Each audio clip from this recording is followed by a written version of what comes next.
Candace Hunter. And I'm Susie Lupe. And welcome to the Herbal Nerd Society Members. This is February, and February's herb of the month is lavender. Oh boy. Yes. We love lavender. We do. Yes. It's one of the favorite bee foods, you're right? being a bee. I'm going to be a bee. Oh, that's cute. I'm so good at cute, right? Yep, definitely. We have a lot to say about lavender, so let's just dive right in. Let's dive right in. So why do we love lavender, Sue? Well, the first thing that I always think about is how good it is for relaxing.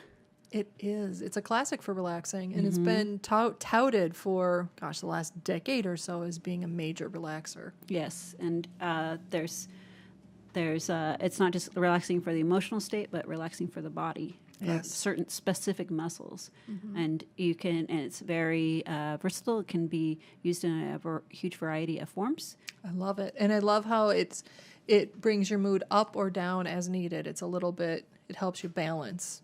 So that's part of the versatility, and like you said, it's used in many forms. Yeah. So that's also part of the versatility. Yes. And it's very potent.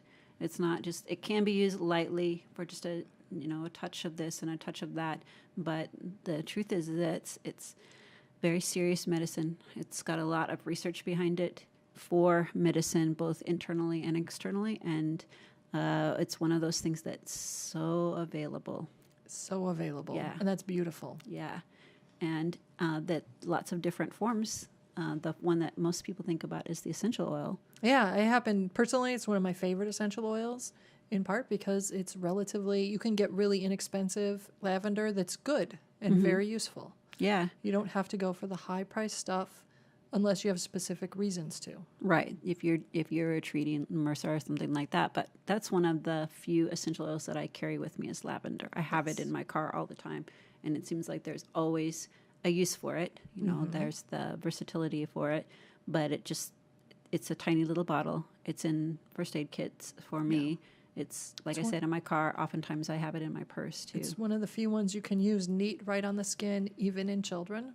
It's safe to do that. I mean, you're not going to want to do gobs of it. Right. Don't stick it in your eye. Don't stick it in mucous membranes. Right. But obviously. But for the most part, you don't use essential oils without dilution on your skin. But lavender oil, you can do that. And it's particularly good to do that when you have a fresh wound. So. Yep. And I have at my house, and I believe you have it here, the bulk flower buds. Oh, yeah. We definitely keep the bulk flowers on hand. For us, it's often used in cleaning.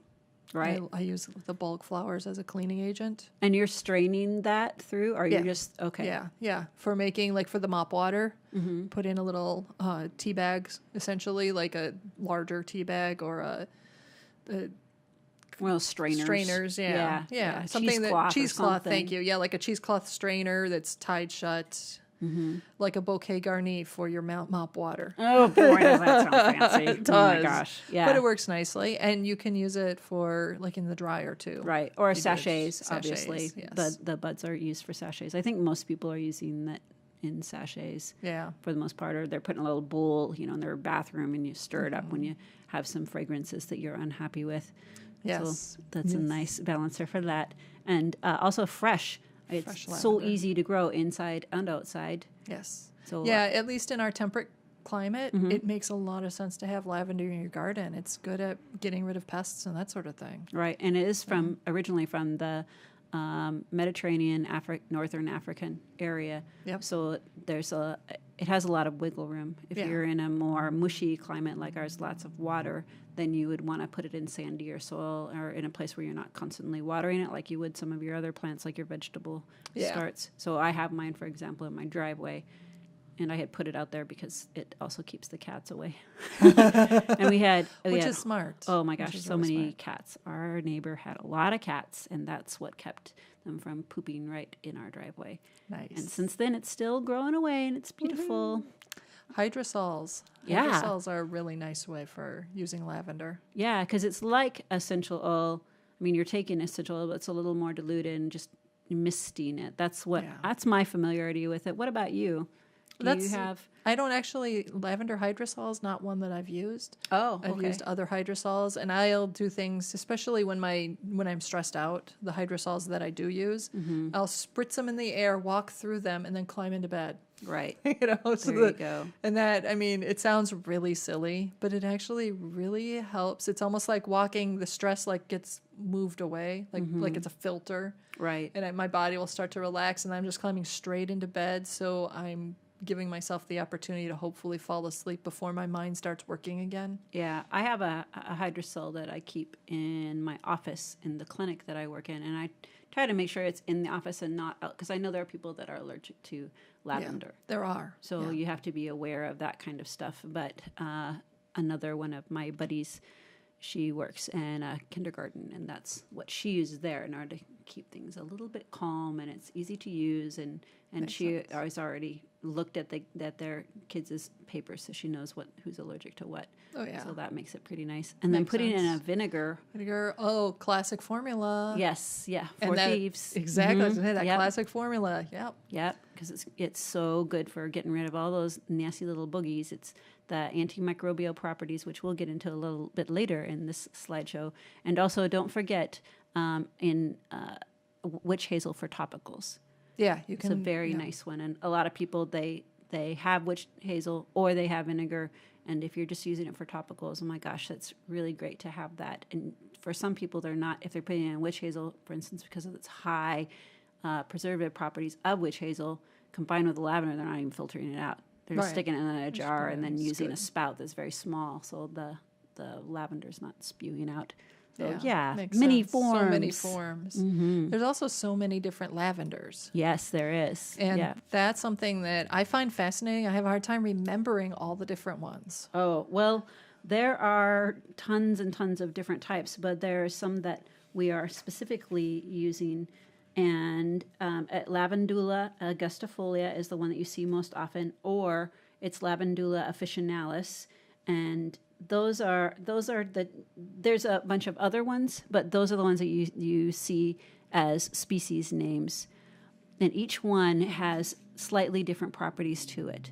Right. So I think if you're using it for medicine, most often you're going to see the angustifolia and the officinalis. I think people have been using in the perfumery more often. And honestly, I think it's mostly a difference between what esters and some other chemicals it has.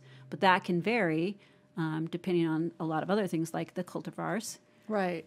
Yeah, the cultivars, there's different cultivars within each species. Yes. And those cultivars it makes if their chemical makeup makes a difference. And if you're starting to get into really serious clinical use, you'll really want to... You need to dive into that. Yeah. You'll see the genus name, Lavandula, and then the species name, which in this case I'm just thinking of angustifolia, and then it'll say V, and then it'll have what the cultivar is. Everything's usually listed in italics. Yes. So the other piece about that is altitude, what altitude the lavender is grown in. And that will determine how dense the esters are within the lavender itself. Mm-hmm. They're specifically, if you're at a different altitude than you're, like with coffee, for example, high caffeine for high altitude, the other way around, high caffeine for low altitude, and then for the higher altitude you have lower caffeine. And the lavenders behave the same way. The plant changes depending on the altitude. They're either more condensed or more the leaf or the flower or the wood itself changes depending on the altitude of the plant. So looking into that, depending if you're using it clinically, or if you're a high-priced one of those fancy dancy aromatherapists, that you're using it for helping people with their emotional well-balance. Yeah, again, that comes back to looking at really detailed clinical use. Right, and then wild versus domestic. Same. Yeah. Same thing, yeah. So the domestics, those are usually used for conventional aromatherapy or for commercial uses, and then the wild, those are expensive. Yes, those can be incredibly expensive. Yeah.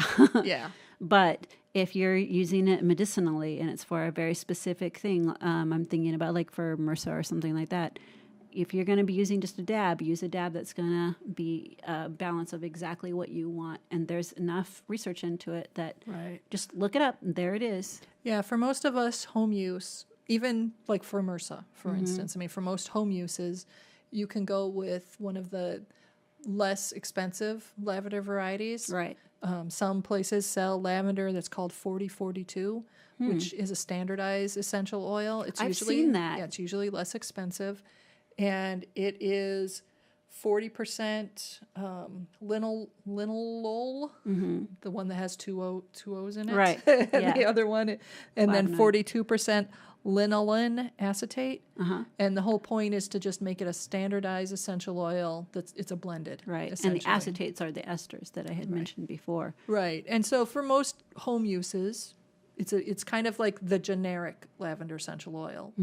It's, if you buy it from a good reputable source, you can get it in like an organic style. Right. You know, so it's a healthy, it works. Yeah. You know, it's a healthy basic lavender essential oil. I think that's something that we need to be pretty cautious about. I personally feel far more comfortable if you're using essential oils, it's concentrated. You should be using the organic. Yeah. Why would you concentrate a pesticide? Right. And that is true. In you can get away with maybe a non-organic of a bulk herb. But when you start getting into the essential oils, organic starts to make a much bigger difference. Yeah. And I know it's expensive, but again, this is concentrated. Yeah. So it's really, I think it's worth every penny, frankly. So what is it good for? Absolutely everything. Patrick's just shaking his head. Yeah, it is an antibacterial, and we keep mentioning that. And it's a broad spectrum antibacterial. It works. Right. It's amazing. Broad spectrum means it works on a wide variety. Right. So it's not detailed to one specific type. Right. It'll kill a lot of different bacteria. Yeah. Usually when you hear the word broad spectrum when it comes to bacteria, there's two different types of bacteria. They're either gram negative or gram positive, and that just depends on the type of bacteria, how it absorbs. Right. So it'll stain is what it refers to when you're doing a stain test. And it also has sedative properties. Now, that is a little bit different than nervine, and we'll get into that a little bit later. But sedative actually means it'll make you sleepy, make you groggy. Yep. So that's why it's used in a lot of those sachets or dream pillows or things like that. Spasmolytic.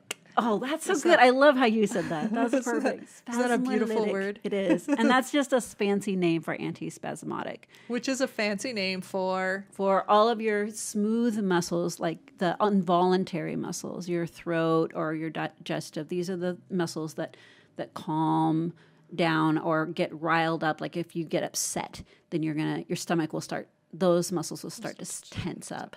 So. Yeah, and actually you can have antispasmodics in your striated or voluntary muscle systems because you can have muscle spasms. Yeah, you can have muscle spasms that are not necessarily what you're controlling, like muscle cramps. Right. And a lot of times when we go into a massage therapist, for instance, the muscles are really tense and tight and you cannot relax them. That's why you're going to see a massage therapist who's going to physically relax them for you. Yes. And those muscles are caught in spasm. Right. So antispasmodic helps them release. Yeah. And in working with alcoholics, for example, I've used the term DT before. When somebody, the alcohol is coming out of their system, they'll start to tremor.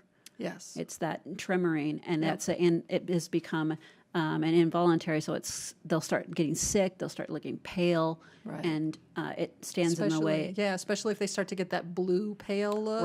Right. That's a particular indication for lavender. Right. So a little bit of essential oil, and it's not treating the alcoholism, the conditions of it. It's getting the person calm enough that they can be treated, because that is a very dangerous condition. Right. So we've used that in our clinic before with great success.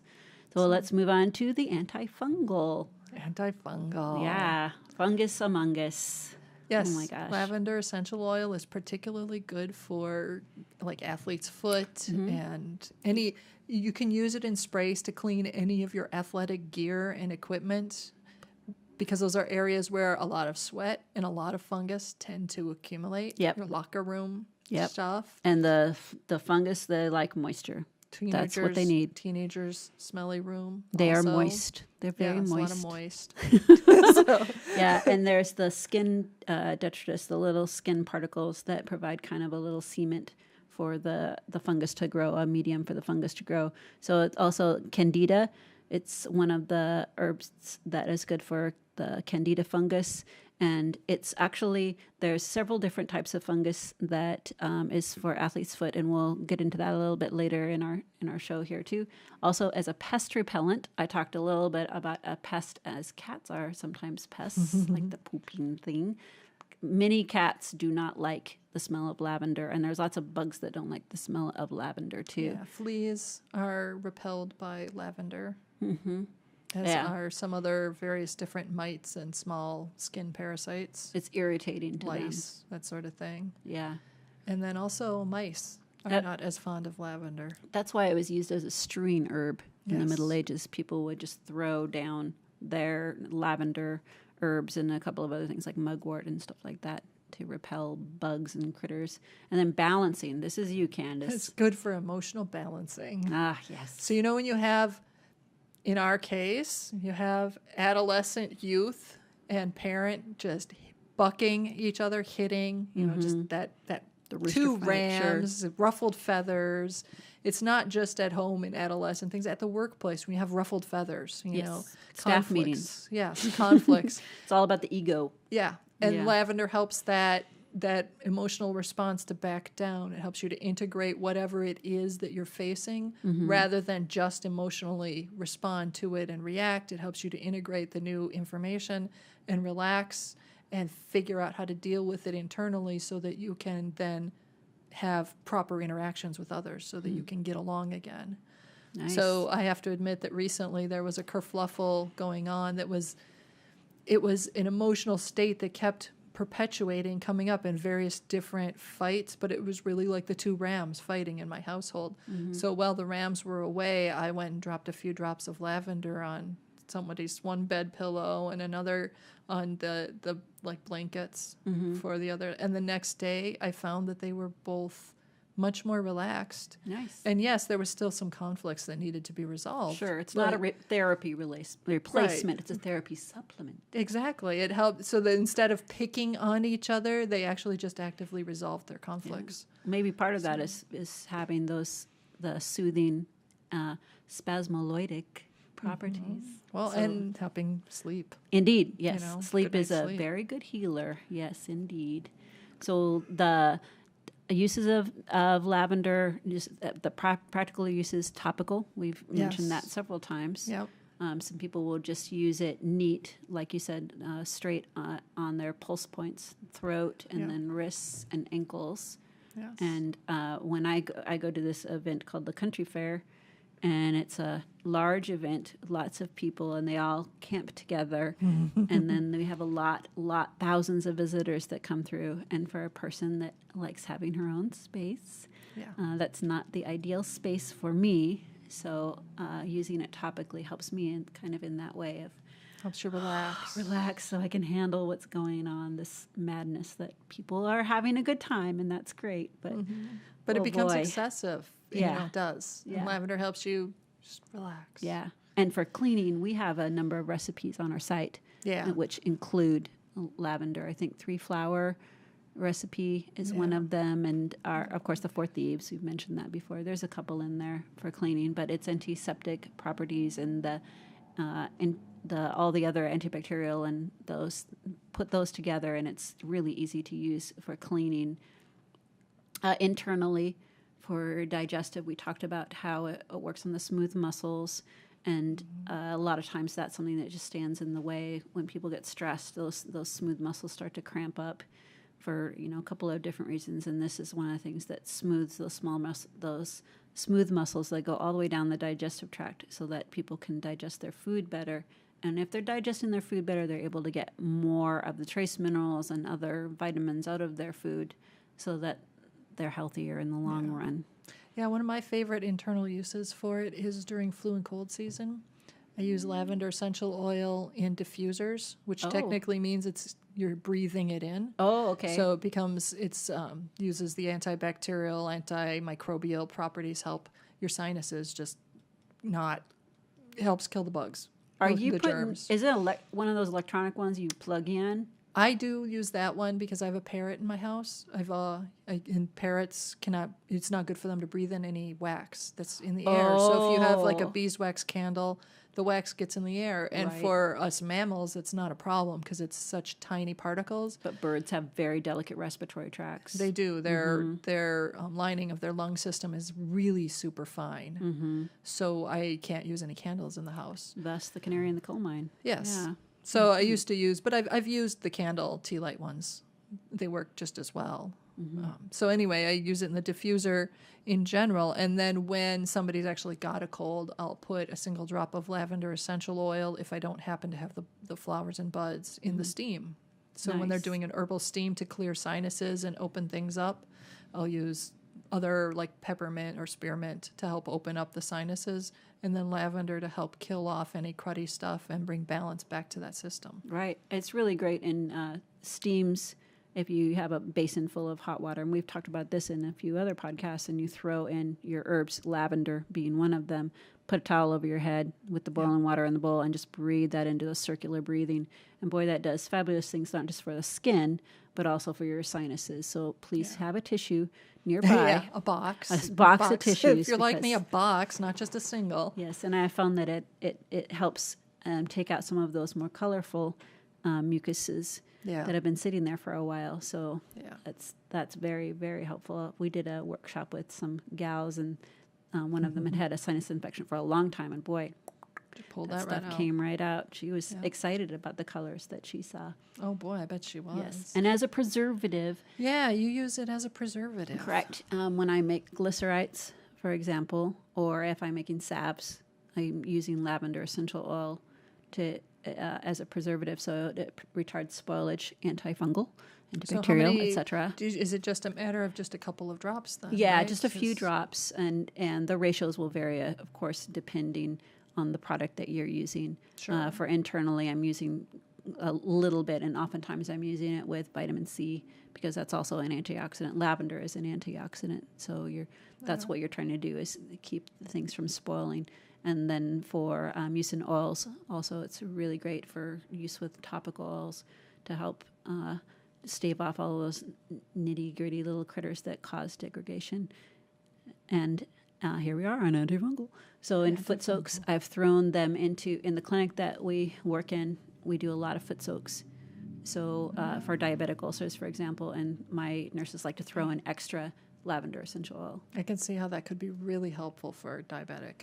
Oh, yes. Ulcers, yeah. Most definitely. And it's stressful to people to have these giant wounds. So letting them, not only working with the healing properties of the lavender, but also helping them calm down so they can just, here's your body, and you don't have to work with it and be afraid or be grossed out by your own body. I know this is scary, but this lavender kind of helps change that relationship that people have with their body. Yeah, I have to admit that I have not had diabetic ulcers or any other hideous gaping wounds to do it, but I still do foot soaks. There you go. And I use lavender and often Epsom salts. Yes, together. Epsom salts, and I do it magnesium. mainly for relaxation. When I'm stressed out, that's one of my spa treatments I'll do for myself. Sit back in my rocking chair. Your rocking chair. Get in my rocking chair. Get my nice cup of tea. Chair. Yeah, it's a great one to have for you can just throw it in. I mean, you don't have to have the essential oil. You can use the bulk there. But it sticks to everything. It does stick to everything. It's little tiny critters.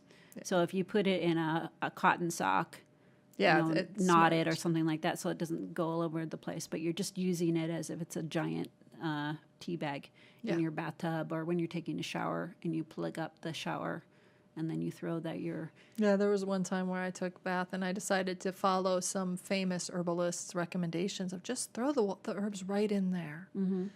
And at that time, I lived in a house where it was the big luxury spa-like bathtub. Oh, right. With the separate nice shower. Nice. Yeah. There was little bits of lavender everywhere. Everywhere. Yeah. We learned. I think it's better if you grind it up with your Epsom salts. We have We I have think that a would be- recipe on our website for that too, for rose, but Yeah. lavenders, you can transfer that pretty easily. And Four Thieves vinegar, we also have on our website again. Just starting to say that a lot. There's a recipe for Four Thieves vinegar. Really, really great cleaning.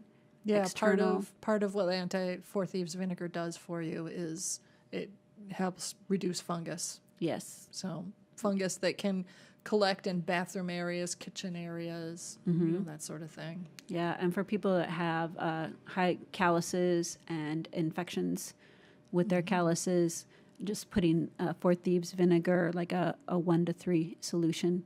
One part of it is vinegar, and then the other 3 parts are the water. Yeah, that'd be great for like if you have a cracked heel. Right. So, Yeah. yeah. So I've used lavender essential oil in several of my blends for dealing with MRSA and staph infections and preventing those. Right. Specifically, I use it for athletic equipment because we Oh. do taekwondo and Right. you spar and you get really sweaty.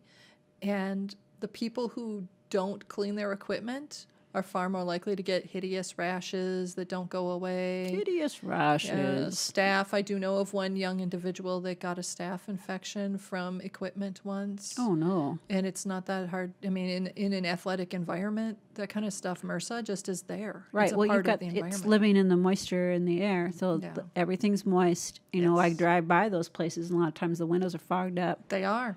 And they are. And I mean, fogged up windows means you're getting a good workout, but it also means you need to take some extra personal steps. Even if you work in a dojo or a facility where they are really hyper about cleaning, you still want to take extra steps. So lavender essential oil is one of the ingredients in my Gear Defender, but also in like other stuff that I've done. When I've just done a quick, put a spritzer of some sort together to clean this, I don't have a lot of ingredients, and make sure lavender gets in there. And the nice thing about it with MRSA, any of those antibiotic resistant bacteria, is that the lavender as a plant will change a little bit year to year. Yeah. Because the rainfall will change or whatever it is. So you have a slight variation in the like the esters or the flavonoids or something, and that does not provide a good environment for the bacteria. They just get used to one thing, and then the next year it's a slightly different thing they have to deal with. So that's why having variation within the type of lavender that you're using, also, and just making sure that you're getting it from a nice non-controlled setting. Yeah. Then Makes a you're going difference. to have more resistance against that MRSA staph infection. And it's important to be aware that there are a lot of research studies that have been done on lavender essential oil, specifically on MRSA and staph. So. Yeah, definitely. The other ones that they use against MRSA, geranium essential oil and tea tree are the ones that I can think of specifically. Yeah. That's what I see popping up over and over and over again with lavender. And then athlete's foot. Again, that athletic Anti-fungal. athletic environment. Yeah. And athlete's foot, combining that, if you're doing a soak, make sure that you dry those really well. You don't want to necessarily rub them dry, but let them air dry so that because you don't want the moisture to stay there. Right. And if you're going to be spraying your shoes, which I do, spray them at night before you go to bed and leave them in a space not tucked in the closet, but out in the open air so that they can be thoroughly dry before you put your feet in the next day. Right. Give the lavender a chance to work. Okay. And stress relief, we've touched a little bit about this, but more specifically, we're talking about the work that it does. Stress causes anxiety. Stress causes all of these things, insomnia, depression, and it jars our emotional balancing. So having the lavender to use to deal with anxiety attacks. Yeah. Lavender is often used for dealing with anxiety attacks and panic attacks, as well as just the low-grade anxiety that just sort of hums along and doesn't go away. It also is good for dealing with depression. So one of the things that's neat about lavender essential oil is that it can become very much a balancer. So those folks who waver between feeling really down and then starting to worry and starting to have that anxiety building up and then going really down again, lavender can help bring that into balance so that they don't have as much of that, or maybe if they're lucky, you get none of that. Right. And I want to mention for people who have anxiety attacks, there's 2 different ones that I have personally noticed in my own practice. There are ones that start kind of at the heart level, and then the ones that start at the gut level. Right. And the ones that start at the gut level, those are the ones that are easily treated by lavender. The ones that start at the heart level, I would use something else in the mint family, which would be motherwort. Right. And I think it depends in part on the origin of the anxiety and your constitution, because lavender, when you look in Ayurvedic and traditional Chinese medicine, lavender is considered a helper or affinity for the heart and the heart center, the heart chakra. And that's part of its work with emotional balancing and balancing thoughts. And according to Chinese medicine, as I understand it, the heart is where the seat of the mind is, not in the brain, but in the heart. And so therefore, if you balance the heart and you bring the emotions into balance, the mind can then balance itself, which is part of the action of why it is essential. The essential oil or lavender in general is balancing for both depression and anxiety. It's when depression and anxiety are seated in the heart and, causing the thoughts. And The racing thoughts. Yeah. I guess that would make it a really good combination with passion flower. Yes. 'Cause Yes. that would help with insomnia. That's one of my all-time favorite herbs for dealing with insomnia. Yeah, lavender does pair very nicely with passion flower and with chamomile and with skullcap, which is another one for helping to calm the mind. For that, yeah. Yeah, so for instance, you could make a passion flower, chamomile, skullcap tea and do a little spritz of lavender before bed. And, because most people don't like the flavor of lavender. Right, I don't. Yeah. I love the smell of it, but I do not. It's too astringent for me. I think it's a great flavor in like an herbs de Provence, but it's hardly any of it. Right. It's very light. Yeah, some people adore it, which tells you something, I guess. Yeah, so antibiotic. Yes, lavender is an antibiotic. Yes. It's one of our natural antibiotics. Yes, and again, powerful is what we mentioned before. It's a hardcore antibiotic herb. Hardcore. And one of the beautiful things about it as an antibiotic is that it is safe for exposure to kids. I wouldn't feed lavender essential oil to kids, but it's safe for use when your kid has a flu or cold and you want to use, or you're afraid your kid's going to come down with the flu or cold. Lavender's a nice little antibiotic to add to your air. Sure. Yeah, absolutely. If you have that with if you have kids that they're sharing like in a larger family or in a daycare or something, make the lavender soap. Exactly. Because then, staff, boy, once that gets going, that's really hard to stop. Hard. And it can affect the whole family. Yeah. So rather than using an antibiotic soap, one of those chemical ones, one that is more user-friendly, like a lavender soap, that one's actually healthy and won't encourage MRSA. Yeah, and it doesn't kill the beneficial bacteria on your skin or in your system. Right. Yeah, it's not just like a slaughterhouse. And it's really good for use on abrasions and kind of scrapes or different things like that because of its antibiotic property. Scrapes will heal on their own. They really don't need that much help. But if it is open to bacteria, then that's when you've got problems. When you start getting that redness, then that's when it becomes a little bit of an issue. And burns, it's fabulous for burns. If you're treating deep wounds with lavender or with anything, but with like I've used use lavender essential oil to treat deeper wounds, and I use it neat, 1 or 2 drops depending on how large the wound is. The least amount possible. But I do that before I add yarrow or comfrey or any of the other herbs that will draw the wound back together and close it up. Because plantain. Because that way you've got the antibacterial happening and antimicrobial happening right there with the lanolin. Before anything else closes up and seals it in. Okay, and you can use lavender essential oil on children neat. I generally try to avoid using it a lot, but I have had times where my son got enough of a scrape and I put a drop on there, and he definitely prevers that to tea tree oil. Oh, yes. Because tea tree oil burns. It does. It does, indeed. And again, as a preservative to help prevent things from spoiling, there's just nothing like it. Yeah, that's the antibiotic nature. That's why you're using it. Yeah, so anytime you've got something with a sugar or something with an oil, those things that can degrade, that's when putting in your essential oil, lavender essential oil, or you can, when you're making something that you're concerned that it's going to have a variation in the amount of temperature that it's exposed to, like if you've got a glycerite or a syrup that is going to come in and out of the car, or people are going to be sitting out there, Or in somebody's pocket. Right. That's when using lavender is a good preservative.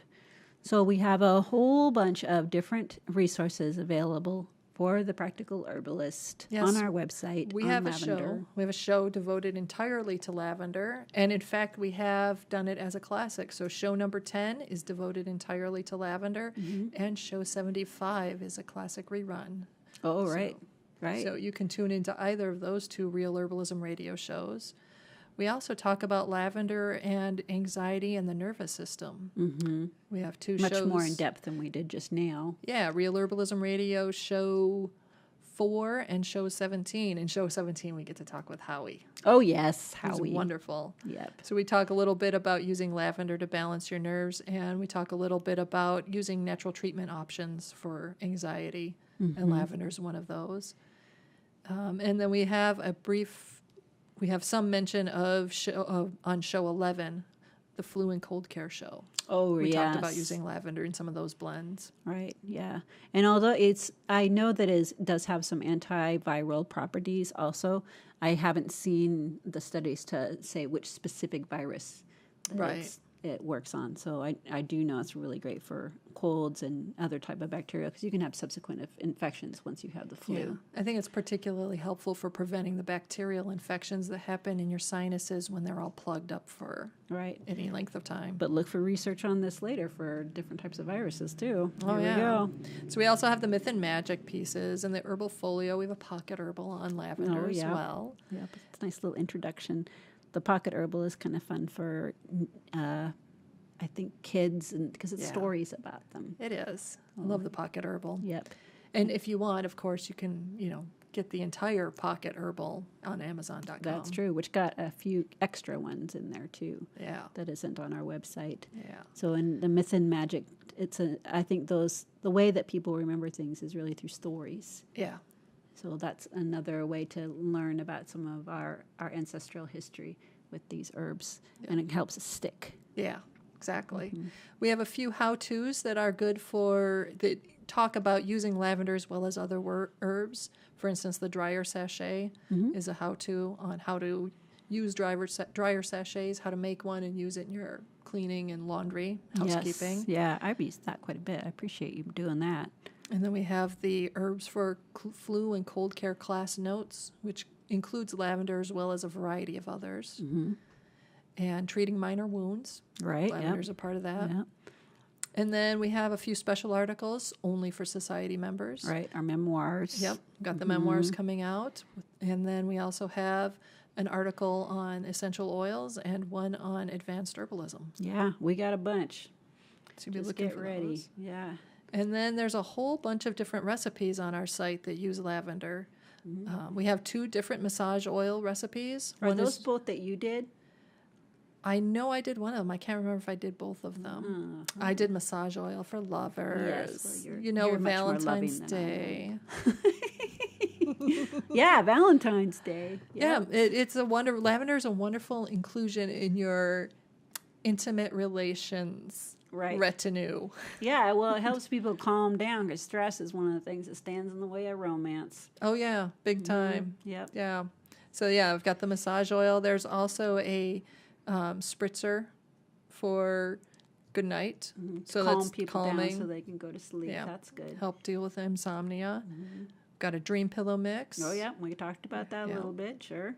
Our 4 Thieves vinegar. Yep. We talked about that. And the spring morning bathroom air freshener blend that you have. Right. You did. That's a really wonderful one for helping not only cover up unsightly, unsmelly, nasty odors in the bathroom, but also helping to prevent Diseases, prevention. Yeah, definitely. And then we have Your bath soap. Oh, yeah, the bath soak for lovers, because Yes. But honestly, you could do that anytime. Is that got an Epsom salt base? Yeah. Oh. Yeah, it's for relaxing and putting your body and mind into the right space for being able to be focused on each other. Nice. So, Aw. yeah, It's the very anti-self-centered bath soak. Yes, exactly.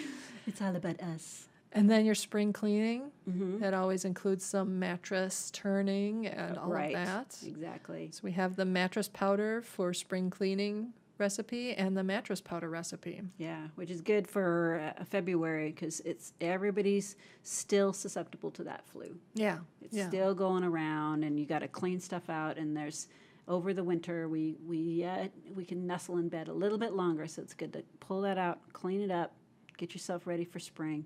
Yep. Yeah. At the same time, that lavender will help you feel calm when you do go to bed. It will. So it's a nice little reward. And we do have our ebook, which is Lavender. available, our lavender perfume with a medicinal punch. And that's our folio number 5. Yeah. So you want to check that one out for sure if you want to get deeper into lavender.